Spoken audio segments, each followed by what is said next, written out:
Hello everyone, स्वागत है आप सभी का सीटीएच एजुकेशन में।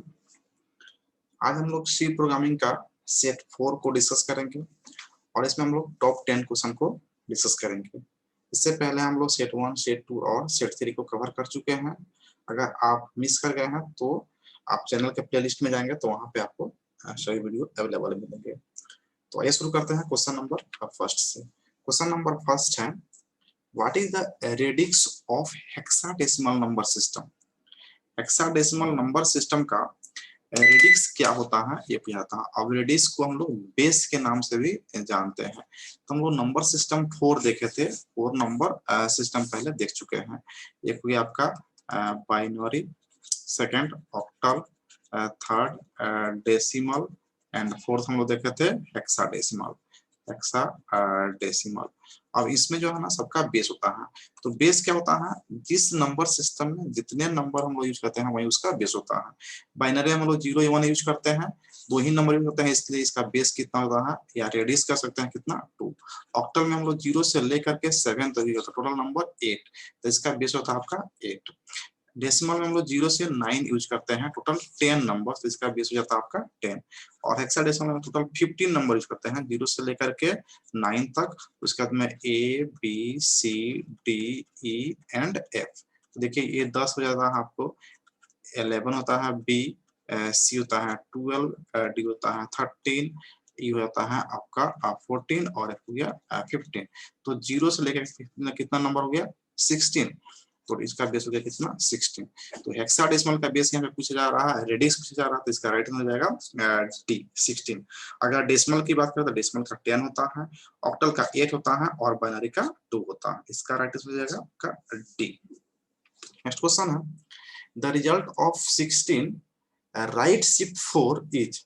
यहाँ पे शिफ्टिंग का कॉन्सेप्ट है, लेफ्ट शिफ्ट और राइट शिफ्ट हम लोग दो ऑपरेटर पढ़े थे। ये हो गया आपका लेफ्ट शिफ्ट और हो गया आपका राइट शिफ्ट, जिसको हम लोग प्रोग्राम के माध्यम से देख चुके हैं।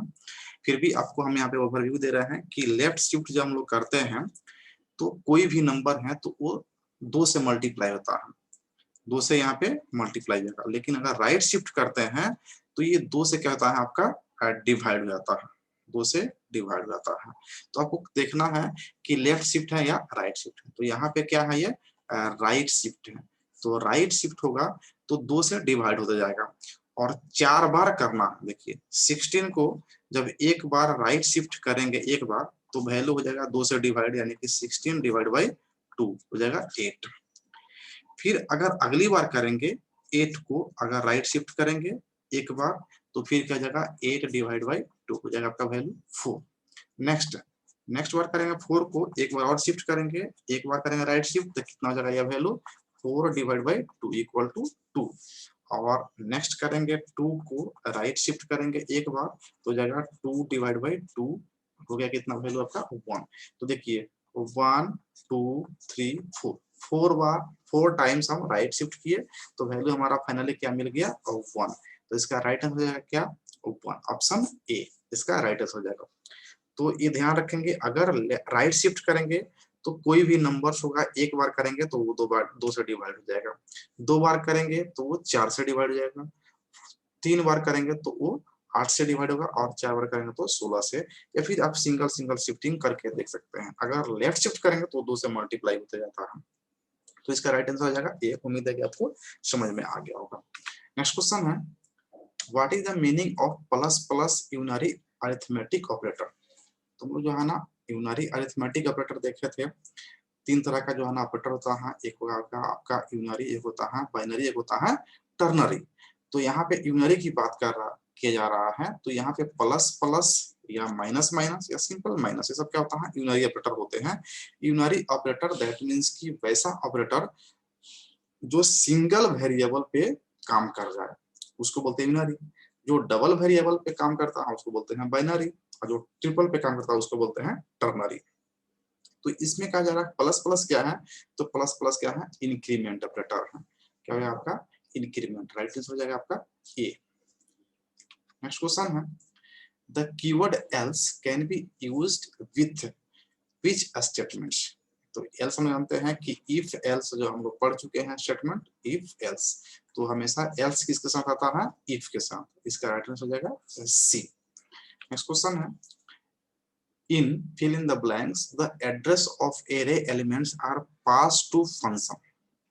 किसी भी एरे एलिमेंट को एड्रेस, किसी भी एरे एलिमेंट के एड्रेस को फंक्शन में कैसे पास करते हैं, तो हम लोग उसको पास करते हैं कॉल बाय ए रेफरेंस के माध्यम से।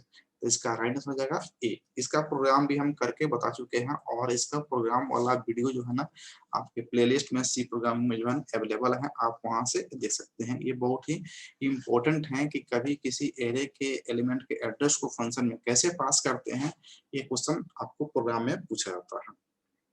नेक्स्ट क्वेश्चन है, fill in the blanks is a special type of variable which holds the address of other variable।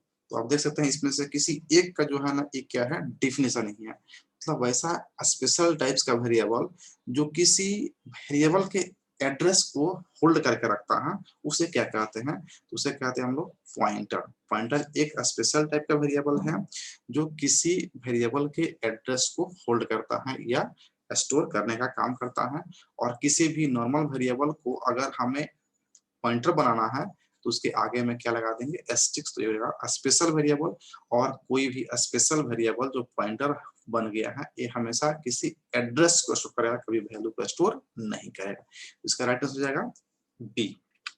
Next question है, fill in the blanks is a process in which a function call itself. Fill in the blank में आप क्या भरेंगे, जो कह रहा है कि ऐसा प्रोसेस जिसमें फंक्शन अपने आप को ही कॉल करता है, मल्टीपल टाइम्स जो है ना खुद को ही कॉल करे, तो वैसे फंक्शन का ये भी डिफिनेशन से ही क्वेश्चन है।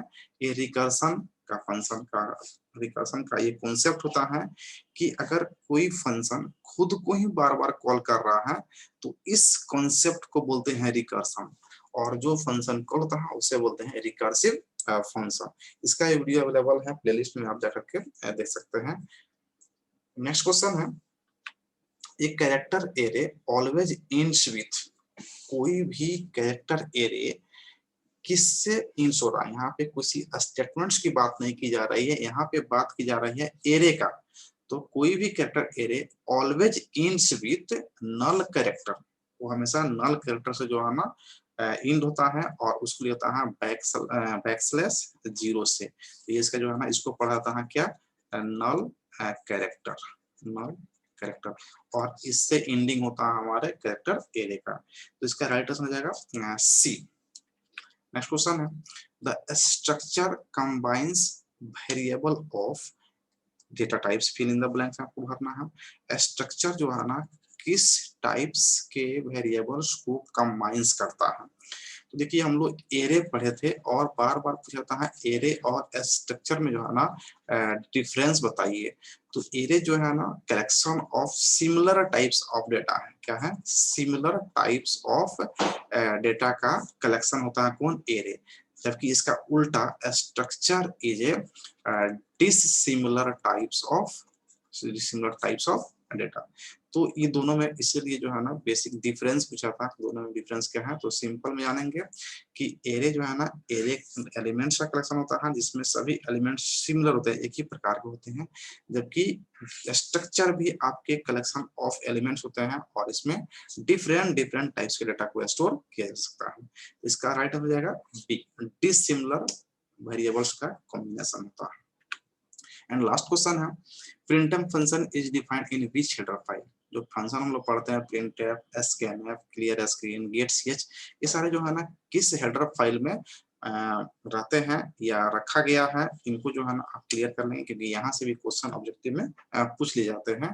तो printf फंक्शन और scanf फंक्शन जो है ना studio.h में, यानी कि राइट आंसर जगह studio.h में आपका printf फंक्शन है और scanf जो है ना ये दोनों जो है ना आपका studio.h हेडर फाइल में जो है ना अवेलेबल होता है। जबकि conio.h की बात करें कंसोल इनपुट हेडर फाइल में आपका क्लियर स्क्रीन हो गया और फिर आपका getch ये जो है ना आपका conio.h में अवेलेबल होते हैं। तो इसे थोड़ा सा आप ध्यान से देख लेंगे। ये टॉप 10 क्वेश्चन आज की क्लास में हम लोग देखें।